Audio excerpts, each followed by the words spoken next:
Hello everyone. सो chapter 1164 हमारे सामने आ गया है। ऑल्दो ये चैप्टर बहुत पहले आ गया था, लेकिन ड्यू टू स्केड्यूल मैं इस वीडियो को अब बना रहा हूँ। तो अगर तुमने चैप्टर 1164 पढ़ लिया है तो ठीक है, अगर नहीं पढ़ा है तो मेरे साथ पढ़ सकते हो।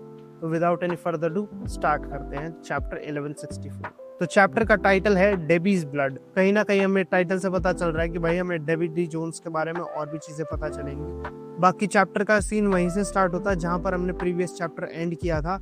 अपना रॉक्स जो है वो डॉमी रिवर्स के साथ हिट कर चुका है और इस सीन को विटनेस कर रहा है अपना रॉजर, व्हाइट बियर्ड, गार्ब, लिनलिन और काइडो। अब रॉजर बोलता भी है कि हमारे हिट का उस स्पाइडर पे कोई भी असर नहीं पड़ रहा है। कहीं ना कहीं रॉजर को पता नहीं है ईमू की एग्जिस्टेंस के बारे में। गार्ब के बारे में बोले तो हाँ, वो सैटर्न के बारे में जानता है, लेकिन वो ईमू की एग्जिस्टेंस के बारे में नहीं जानता हुआ।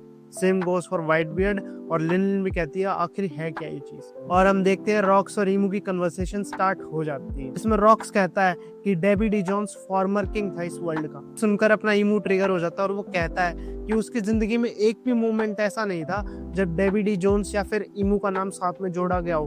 वो कभी भी एक किंग नहीं था। लेकिन अपना रॉक्स बोलता है तू उससे घबराता है ना, तू बहुत लंबे टाइम से उससे डरता आ रहा है। तू डरता है कि एक दिन कोई ना कोई आएगा जो उसकी विल को कैरी करेगा और उसके प्रॉमिस को पूरा करेगा। और मैं सोच रहा था आखिर तू किससे डरता है, जॉय बॉय से या डेबी जोन्स से। अब इसे सुनकर अपना ईमू कहता है अपनी बकवास को बंद कर, क्योंकि अब सब कुछ बदलने वाला है। मुझे परफेक्ट सोल्जर्स मिल गए हैं, एक ऐसा नेशन जहां पर जेंटल और इनडिसाइसिव जाइंट्स रहते हैं। अब ये सुनकर अपना रॉक्स ट्रिगर हो जाता है। वो कहता है बास्टर्ड उन सबसे दूर रहे, हरल्ड से दूर रहे, वो सिर्फ पीस चाहता है। एंड यार right here I love about rocks is even though वो इतने ज्यादा पेन के अंदर है, इवन दो इतनी सारी चीजें हो रही हैं, लेकिन कहीं ना कहीं वो अपने दोस्त का ख्याल अपने दिल में रखता है। अब अपना ईमू कहता है कि हाँ, ये एक ऐसी अपॉर्चुनिटी है जो बहुत लंबे टाइम के बाद मेरे हाथ लगी है। ऑल दो थोड़ा सा अनएक्सपेक्टेड था।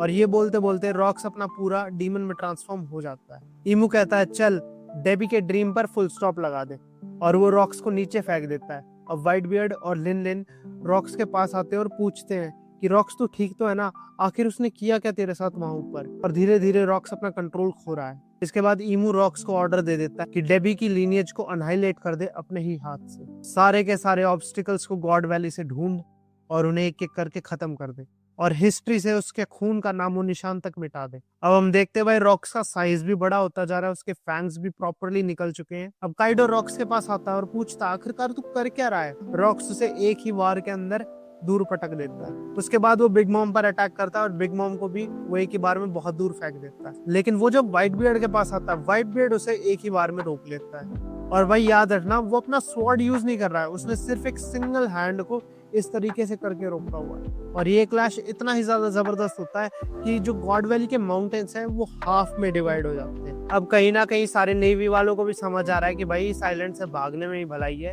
तो सारे के सारे अपने अपने फ्रंट पे दूर हटने की कोशिश करते हैं इस आइलैंड से। हम देखते हैं आइलैंड के नॉर्थ वेस्ट कोस्ट के ऊपर बहुत सारे सेलेस्टियल ड्रैगन्स हैं जो कहते हैं कि जो कोई भी इस चीज के लिए रिस्पॉन्सिबल है उसे पनिशमेंट देनी चाहिए। और कहीं अपने नेवी वाले चले ना जाए तो वो उनको डराते भी हैं कि भाई मेरे को छोड़ के मत जाओ, अगर तुम हमें छोड़ के चले गए तो तुम्हें हम डेथ पे चढ़ा देंगे। तो ऐसे करके वहां से सेलेस्टियल ड्रैगन्स निकल जाते हैं। और दूसरी तरफ हम साउथ वेस्ट रीजन पर देखें तो वहां पर रेली और बाकी लोग जो कहते हैं भाई ये आइलैंड बहुत ज्यादा खराब है, हमें निकलना पड़ेगा। रेली पूछता भी है क्या रॉजर ठीक है।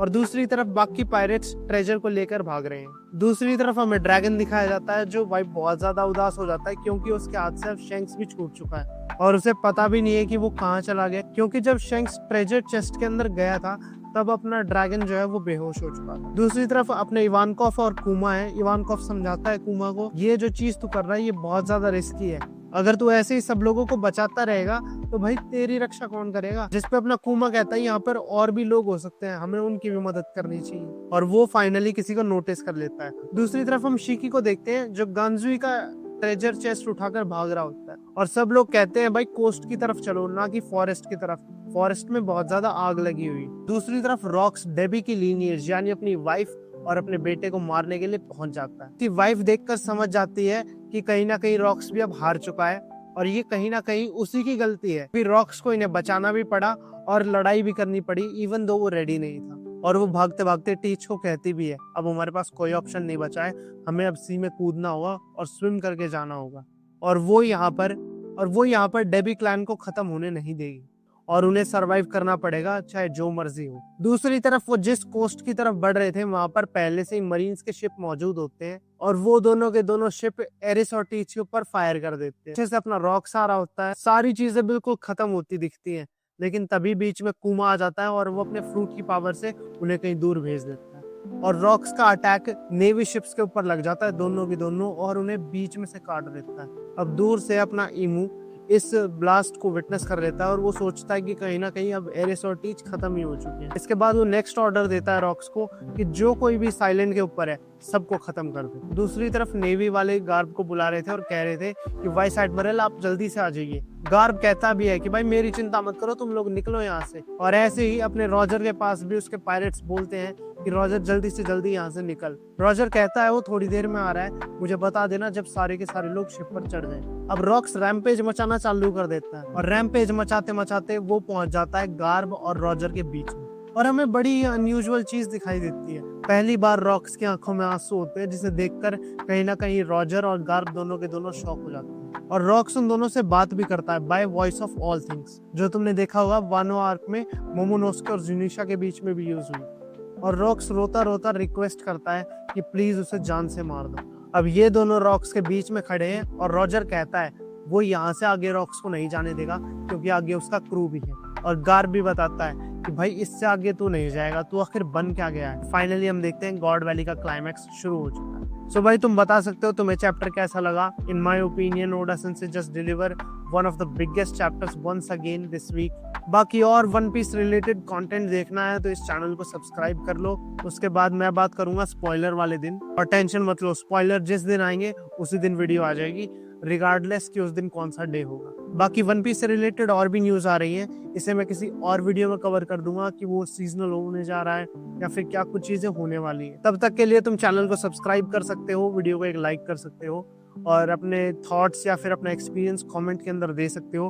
कोई चीज बुरी लगी उसे ठीक करना है तो वो भी तुम बता सकते हो। मैं मिलता हूँ तुमसे नेक्स्ट वीडियो के अंदर। Until then this